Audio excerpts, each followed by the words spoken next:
Good morning বন্ধুরা। আজকে 16ই April 2025 বেরিয়ে পড়লাম কলকাতার উদ্দেশ্যে। কেন বেরোলাম, কি জন্য বেরোলাম বলছি তোমাদের। তোমরা দেখেছো ইতিমধ্যে আমি দুবার কলকাতা ঘুরে এসেছি। এই মুহূর্তে যাচ্ছি অপর্ণাকে নিয়ে। পালসিক টোল প্লাজা চলে এলো, এখানে পেরিয়ে যাচ্ছি। আমাদের ফাস্ট্যাগ আছে, কোনো অসুবিধা হবে না। তা শুনছি যে এটা নাকি মে মাস পর্যন্ত ফাস্ট্যাগে চলবে, তারপরে কি গ্লোবাল কিসব ব্যাপার ট্যাপার আছে সেইভাবে হবে, ফাস্ট্যাগ উঠে যাবে গাড়ি থেকে। ফাস্ট্যাগ তো বেশ ভালোই চলছিল, দাঁড়াতে হচ্ছিল না। যাই হোক, যদি কোনো আপডেট কিছু থাকে তোমাদের কাছে তোমরা একটু আমি জানিয়ে দিও। আমি এই ব্যাপারে খুবই আগ্রহী। যে কোনো ইনফরমেশন থাকলে আমাকে প্লিজ একটু জানিয়ে দিও। দুর্গাপুর এক্সপ্রেসওয়ের উপর দিয়ে বেশ কয়েকটা জায়গায় দেখলাম এই যাত্রী পারাপারের জন্য এই যে ব্যবস্থাটা করা হয়েছে। জানি না এর উপর দিয়ে যাত্রী হেঁটে যাবে না স্কুটার, টু হুইলার ইত্যাদি উঠবে। এই দেখো আবার আসছে, হেঁটে উঠে যেতেই তো অনেক সময় লেগে যাবে। উদ্যোগটা খুব ভালোই। প্রত্যেকটা টোল প্লাজার সামনে তার নামটা লিখে দেওয়া দরকার, নেম অফ দ্য প্লেস লেখা অবশ্যই দরকার। এটা ডানকুনি টোল প্লাজা। গ্রিন হয়ে যায় আর বারটা উঠে যায়, খুব ভালো লাগে। আকাশে কিন্তু মেঘ জমে উঠেছে, আজকে বৃষ্টি হতে পারে। কনফিউজড, এটা কি নতুন টোল প্লাজা হচ্ছে না পুরোনো টোল প্লাজাটা ভেঙে দিচ্ছে? যদি নতুন হয় তাহলে তো ভয়ের ব্যাপার। দুটো ছিল, আবার তিনটে হওয়ার দরকার কি ছিল? আমরা চলে গেলাম বাঁ দিকে, ডানলাপের দিকে। এই বালি ব্রিজের উপর দিয়ে যাব। সামনে দক্ষিণেশ্বর, আকাশে মেঘের ঘন ঘটা, আসুক বৃষ্টির ধেয়ে।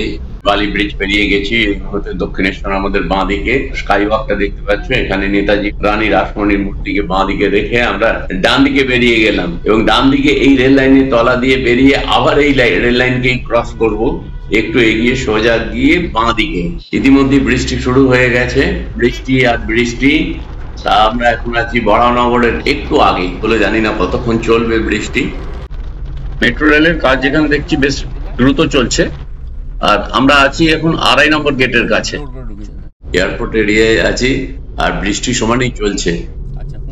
এবার আমরা কাজী নজরুল ইসলাম সরণি ধরবো, যেটা যশোর রোড থেকে ডান দিক থেকে আসছে, দিয়ে বাঁ দিকে বেরিয়ে যাব। ফ্লাইওভার যেটা দেখা যাচ্ছে কাজী নজরুল ইসলাম সরণি থেকে এয়ারপোর্টে আসার জন্য যে ফ্লাইওভার, এর তলা দিয়ে আমরা এখন বেরিয়ে যাব। আমাদের উদ্দেশ্য এখন হবে আপাতত কেষ্টপুর। চলো এদিক দিয়ে কেষ্টপুরের যে রাস্তাটা ঢুকে যায় এটার মধ্যে, এসে গেছি কেষ্টপুর। ডান দিকে কেষ্টপুর খাল, সল্টলেক, আর এই বাঁ দিকে পুরো এরিয়াটাই কেষ্টপুর। তবে এই পজিশনটা খুব সুন্দর। সল্টলেক এবং কেষ্টপুরে ব্রিজ আছে, গাড়ি যাওয়ার ব্রিজ আছে এবং হেঁটে যাওয়ার ব্রিজ আছে। এইখানে বিল্ডিং গুলো সত্যি করে খুব ভ্যালুয়েবল। এগুলো দেখি এখানে একটু নামি, তারপরে এবার কোথায় যাচ্ছি তোমাদের দেখাচ্ছি। এই দুপুরে ভাতের সঙ্গে শাক, পাবদা মাছ, ডাল, এই চিংড়ি মাছের এইসব কি সব প্রিপারেশন, হ্যাঁ, দারুণ দারুণ খাওয়া দাওয়া হলো। দিয়ে একটা ঘুম।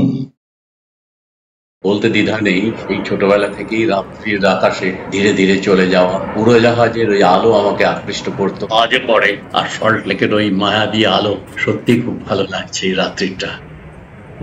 কটা থেকে বেরোন আপনি সকালে? আমি স্যার সকাল 8টায় বেরোই। আর বাড়ি ঢোকেন কটায়? রাত 10টায়। বাবা। বাড়িতে কে কে আছে আপনার? বাড়িতে আমার মেয়ে আছে, আমার মা আছে, বউ আছে। আচ্ছা। সারাদিন বাইরে বাইরে? সারাদিন বাইরে, একটা দিন ছুটি থাকে, ছুটি করি, বাড়িতে সময় দিই। কি নাম আপনার? আমার নাম স্যার সুনীল ত্রিপাঠী। পথের সাথী শ্রী সুনীল ত্রিপাঠীর সঙ্গে আমরা এখন যাচ্ছি বাগুইহাটি, একদম ভিআইপি রোডের উপরই নেত্রালয়ম। অপর্ণাকে চোখে ডাক্তার দেখাতে হবে। নেত্রালয়মে আমরা আজকে এসেছি একটা সেকেন্ড ওপিনিয়ন নিতে। Doctor Sourav Sinha, MS ophthalmology. ইতিমধ্যেই তোমরা আমাদের পুরোনো দুটো ব্লগে দেখেছো যে সুশ্রুতে আসা এবং অপর্ণার চোখের নার্ভে যে স্ট্রোক হয়েছিল। ডক্টর সৌমভ মন্ডল, সল্টলেক সুশ্রুত, রেটিনাতে 2টি ইঞ্জেকশন দেন প্রায় 3 সপ্তাহ অন্তর। করুণাময়ী জাংশন, বাঁ দিকে সেক্টর 5, ডান দিকে সিটি সেন্টার। আমরা এগিয়ে যাচ্ছি বেলেঘাটা রোডের দিকে। আর ডান দিকে SBSTC বাস স্ট্যান্ড। এটা করুণাময়ী, সল্টলেক, কলকাতা। হ্যাঁ বন্ধুরা, রেটিনার ইঞ্জেকশনের কথা বলছিলাম। চোখের নার্ভে কোনো স্ট্রোক হলে রেটিনাতে যে ইঞ্জেকশন দিতে হয়, এই ইঞ্জেকশন গুলো প্রচন্ড দামি। এই ইঞ্জেকশন গুলো কতখানি দামি এগুলো তো তোমরা জানো, যাদের এই ব্লাড ভিশনের ব্যাপারটা আসে কোন স্ট্রোক থেকে। স্ট্রোকটা হয় সাধারণত, এটা আমি যেটুকু জেনেছি বলে দিই, টাইমে যদি প্রেসারের ওষুধ না খাওয়া হয়, সুগার যদি না কন্ট্রোলে থাকে, আর কোলেস্ট্রল যদি বেশি থাকে, তোমরা এগুলো থেকে খুব সাবধানে থেকো, কেননা ওখানে দেখছি তো, এ সম্পর্কে আমার জানা ছিল না, প্রচুর মানুষ আসছেন, চোখে অস্পষ্ট একটু দেখছেন, মানে ফ্লুইড জমছে রেটিনাতে, তখন এটাতে একটা ইনজেকশন থাকে, ইনজেকশনের নাম তোমরা যদি কমেন্ট বক্সে জানতে চাও আমি সেই নামটা লিখে দিতে পারি। অত মেডিকেলের ব্যাপার তো, অনেক রকম স্পেলিং ফেলিং এর ব্যাপার আছে। তোমাদের যদি কারোর ব্লাড প্রেশার থাকে, ব্লাড প্রেশারের ওষুধ যেন একটা দিনও বন্ধ করো না। কথা বলতে বলতে আমরা ব্রডওয়েতে চলে এলাম, সামনে ওদিকটায় ছিল বিধাননগর মিউনিসিপ্যালিটি, আর এখন আমাদের পেছনে সেন্ট্রাল পার্ক। খুব নিকট আত্মীয়াকে দেখতে একটু যাচ্ছি, আগে কলম্বিয়া এশিয়া বলতো, আর এখন এটা মণিপাল হসপিটাল, জাস্ট জিডি আইল্যান্ডটা পেরিয়ে তোমরা দেখতেই পাবে, চলো। এবার এসে গেলাম মণিপাল নার্সিংহোম।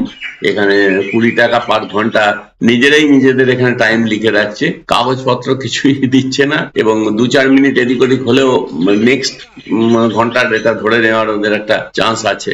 এখানে গাড়িটা পার্ক করে অপর্ণাকে নিয়ে চলে এলাম মণিপাল, মানে আগে যেটা কলম্বিয়া এশিয়া ছিল, এখানে 5টা থেকে 7টা পর্যন্ত দেখার টাইম আছে। তা আমরা একটু লাউঞ্জে বসে অপেক্ষা করছি, আমাদের দেখা হয়ে গেছে, 7টা বেজে গেছে, প্রায় 2 ঘন্টা পর আমরা এই মণিপাল থেকে বেরিয়ে পড়লাম। বিশ্ব বাংলা সরণি আমরা ধরে নিয়েছি, যাচ্ছি নিউ টাউন এখন, আর পাশে মেট্রোর লাইনটা আছে, এরপর মেট্রোতেই যাতায়াত হয়ে যাবে হাওড়া থেকে, শিয়ালদা থেকে যেখানে আসলো। রাস্তা পুরো সাজানো, সুন্দর রাস্তা। পরিশেষে জানাই যে ডক্টর সৌরভ সিনহা, বাগুইআটির নেত্রালয়ন, তিনি বললেন যে আপাতত আর অপর্ণাকে ইনজেকশনটা নিতে হচ্ছে না, কিন্তু এটা 10 বছর 12 বছর পরে ওটা রিপিট হতে পারে, যখন প্রয়োজন হবে তখন নেওয়া হবে। চোখের নার্ভের স্ট্রোক একটা সিমটম মাত্র, ব্রেন স্ট্রোক বা হার্ট স্ট্রোক হওয়ার চান্স খুব বেশি ছিল।